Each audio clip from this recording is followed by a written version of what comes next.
Hello guys, this is Kasika Pratap. I have done my MTech from Dr. APJ Abdul Kalam Technical University in Computer Science Engineering from day 2021 to 23. So I would like to inform you about the syllabus of MTech. मैं यहाँ पे आप सभी को course structure and evolution scheme के बारे में बताना चाहूँगी, जो कि कंप्यूटर साइंस इंजीनियरिंग में बेसिकली किस प्रोसेस पे वर्क करता है या कैसे कैसे सब्जेक्ट्स हमारे सिलेबस में इनबिल्ट हैं।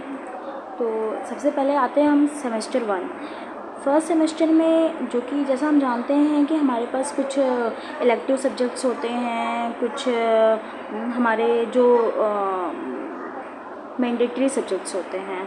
तो first subject is foundation of computer science. Mainly इसमें इस सब्जेक्ट में हम बेसिक चीज़ें कंप्यूटर साइंस के बारे में पढ़ते हैं, how to found foundation of computer science और बेसिक नीड्स, सारी बेसिकली चीज़ें ज़्यादातर हम पढ़ते हैं। सेकेंड सब्जेक्ट हमारा आता है एडवांस एल्गोरिथम। एडवांस एल्गोरिथम हमारा वो सब्जेक्ट है जिसमें हम एल्गोरिथम वाली चीज़ें ज़्यादा पढ़ते हैं कि कैसे कंप्यूटर साइंस हमारी वर्क करती है, कैसे प्रोग्राम्स रन करते हैं, कैसे हमारी एल्गोज चलती है। तो ये हमारा सेकंड सब्जेक्ट होता है, जो कि हमारी मैंडेटरी सब्जेक्ट्स होते हैं। एंड थर्ड वन इज जो आता है हमारा डिपार्टमेंटल इलेक्टिव फर्स्ट। तो departmental elective first is the subject where we have elected by our departments. It's mean कि हमारा डिपार्टमेंट हमें इलेक्टिव करता है कि हमें ये सब्जेक्ट पढ़ना होगा। ये अलग अलग इंस्टीट्यूशंस के अलग अलग सब्जेक्ट्स होते हैं। ये कोई मैंडेटरी नहीं होता कि हर इंस्टीट्यूट सेम सब्जेक्ट को इलेक्टिव करे। तो according to your institute elective करती है हमें सब्जेक्ट्स के लिए। Fourth subject is departmental elective subject is also the elective subject. तो ये सेकेंड ऑप्शन और होता है हमारे पास, जो कि डिपार्टमेंट हमें अलाउ करती है, इलेक्टिव करती है। ये मैं इलेक्टिव सब्जेक्ट्स बाद में बताऊंगी कौन कौन से इलेक्टिव सब्जेक्ट्स होते हैं। तो बेसिकली हमारे पास ये दो इलेक्टिव सब्जेक्ट होते हैं जो सेमेस्टर 1 में हमें कैरी करने पड़ते हैं। And fifth one is research process and methodology. Research process and methodology is the common subject of all branches where ये सब्जेक्ट हर ब्रांच में हर एमटेक हो, एम फार्मा हो, हर तरह के मास्टर्स डिग्री में पढ़ाया ही जाता है। तो this is the common subject for all branches. And sixth one is lab and seventh one is also our lab. There is 2 lab. मम्मा मैं फ़ोन मैंने स्टार्टिंग में ही बताया था कि हमारी कुछ लैब्स भी चलती हैं। तो ये हमारे 2 सब्जेक्ट्स हैं जो हमारी लैब्स भी कंडक्ट करती हैं। जो the first one is foundation of computer science and second one is advance algorithm. यही 2 सब्जेक्ट क्यों लैब होती हैं? बिकॉज ऑफ दिस, क्योंकि हमारी AK यूनिवर्सिटी ये 2 सब्जेक्ट्स हमारे कॉमन करती है। हर इंस्टीट्यूट के लिए सब्जेक्ट्स कॉमन रहती है, दैट्स वाई इनकी लैब्स भी हमारी कॉमन्स होती हैं। अब इलेक्टिव सब्जेक्ट्स की लैब्स नहीं होती हैं। तो इसके लिए पूरे टोटल क्रेडिट्स होते हैं, 18 क्रेडिट्स का ये होता है। और 6 सब्जेक्ट हमारे 5 सब्जेक्ट्स होते हैं और 2 लैब्स को मिला करके हमें 600 मार्क्स को कैरी करना पड़ता है। इसमें CT, TA, ESE, internal assessment, external assessment, ये सारी चीज़ें इंक्लूड करके 600 मार्क्स का टोटल हमारा इवोल्यूशन होता है। अब हम बात करते हैं सेमेस्टर सेकेंड पे। सेमेस्टर सेकेंड में क्या होता है कि इसमें भी हमारे 7 सब्जेक्ट्स होते हैं, जो कि इसमें इलेक्टिव मतलब 3 इलेक्टिव सब्जेक्ट्स होते हैं हमारे। फर्स्ट इज़ पहले हम आते हैं, फर्स्ट हमारे सब्जेक्ट कौन कौन से होते हैं। सब्जेक्ट हमारे multi core architecture and programming.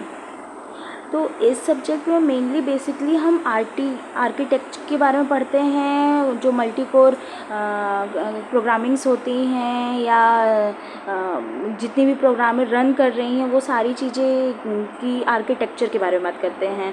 Second हमारा सब्जेक्ट होता है wireless mobile network. Wireless mobile network में इसमें बेसिकली हम नेटवर्क के बारे में पूरी पढ़ाई करते हैं। एंड थर्ड वन होता है डिपार्टमेंटल इलेक्टिव। वो भी आपको सिलेबस के एंड में पता चल जाएगा कि कौन कौन से हमारे डिपार्टमेंटल इलेक्टिव सब्जेक्ट्स होते हैं। डिपार्टमेंटल इलेक्टिव फोर्थ सब्जेक्ट भी होता है, इलेक्टिव 5वां सब्जेक्ट भी होता है। 3 हमारे डिपार्टमेंटल इलेक्टिव सब्जेक्ट्स होते हैं। एंड सिक्स्थ वन इज हमारे आ गया फिर से लैब आ गया जो कि वायरलेस एंड मोबाइल नेटवर्किंग पे। और 7th वन इज इसमें एक सेमिनार होता है जो कि वो प्रोवाइड कराया जाता है हमारे डिपार्टमेंट के थ्रू प्रोवाइड कराया जाता है, जिसमें हमें पार्टिसिपेट करना होता है। उसकी कुछ सर्टिफिकेट्स वगैरह हमें मिलते हैं जो कि इसमें लगाने पड़ते हैं। तो ये हो गया मैं सेमेस्टर सेकंड की बात। मैं थोड़ा जल्दी इसलिए कर रही हूँ ताकि आपको जल्दी से ये चीज़ें समझ में आ जाए। और जिन्हें भी इस PDF की ज़रूरत होगी प्लीज़ मुझे येस का बेल आइकन पे टैप करके मुझे येस का कमेंट कर दें। तो अब हम आते हैं थर्ड सेमेस्टर पे। सेमेस्टर थर्ड में क्या है कि मैंने बताया था कि फ़र्स्ट एक सेमिनार हमारा सेकेंड सेमेस्टर में होता है। तो जो दूसरा सेमिनार हमारा ऑर्गेनाइज होता है, ऑर्गेनाइज्ड बाय ऑर्गेनाइजेशन, वो होता है हमारा थर्ड सेमेस्टर में, जो कि इसकी मार्किंग होती है 100 मार्क्स का ये पूरा होता है total. And second is dissertation. Now we have to start from here dissertation. Dissertation हमारे यहाँ से स्टार्ट हो जाता है थर्ड सेमेस्टर से, जहाँ पे हम अपना एक टॉपिक चूज़ करते हैं थीसिस के लिए, राइटिंग के लिए, रिसर्च पेपर के लिए। हम यहाँ पे टॉपिक्स चूज करते हैं, फिर उनकी पूरी स्टडी करते हैं। एक छोटा सा जो बिब्लियोग्राफी कह सकते हैं, या फिर एक सिनॉप्सिस कह सकते हैं, या फिर साइटेशन कह सकते हैं। मतलब एक छोटे से एक फॉर्म में डिसर्टेशन को प्रोसेस करना या उसको परफॉर्म कराना, ये हमारा यहाँ से स्टार्ट हो जाता है। तो यहाँ पे हम डिसर्टेशन में कुल टोटल 500 मार्क्स का अकेले यहाँ पे डिसर्टेशन जो कि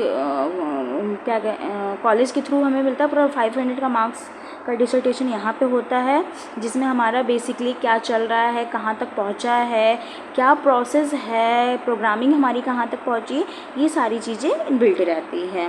एक ओवरव्यू रहता है इस डिसर्टेशन में। Now come at last semester is the dissertation final. Dissertation final it's mean कि हमारा ये पूरा सेमेस्टर सिर्फ 6 महीने हमारे सिर्फ डिसर्टेशन पे चलते हैं, जो कि आपकी बची हुई चीज़ें होती हैं, जितनी चीज़ें आपकी बची हैं, प्रोग्रामिंग्स बची हैं, प्लेगरिज्म वगैरह, इसमें उस फाइल को कंप्लीट करने के लिए वो गाइडलाइंस होती है जो AKTU के थ्रू भेजी जाती है। उस गाइडलाइन के थ्रू हम इस डिसर्टेशन को कम्प्लीटली फुलफ़िल करते हैं, जो कि ऑब्वियस सी बात है कि ये AKTU all time AKTU campus में कराता है। इसका वाइवा मेरे टाइम में AKTU कैंपस में हुआ था। On Covid time it should be perform on the home branches, but in my time 2023 batch we have to complete my all the vivas in AKTU campus.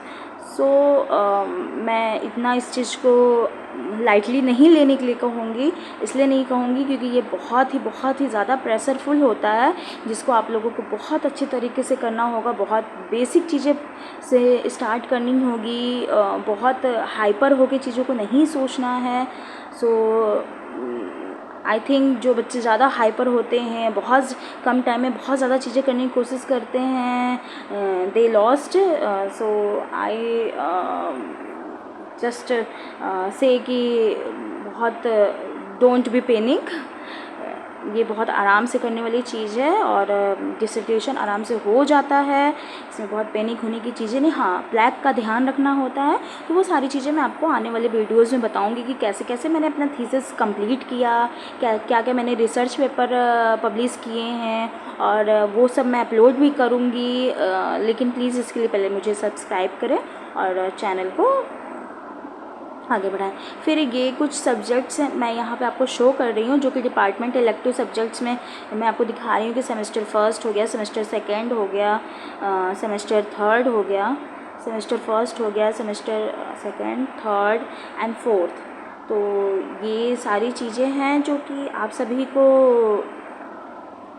वो देखना है और करना है। और बाकी जिन भी लोगों को लगता है कि मुझे मेरे पास कुछ सब्जेक्ट के नोट्स अभी भी पड़े हुए हैं, कुछ मैं नोट्स बनाती भी रहती हूँ, तो अगर कुछ सब्जेक्ट्स के नोट्स मैं अपलोड करती रहूँगी, जिनको जो भी सब्जेक्ट्स के नोट्स चाहिए होंगे मुझे टैप यस करेंगे, मैं अपना बेस्ट करने की कोशिश करूँगी कि मैं उसे प्रोवाइड कर सकूँ। Thank you.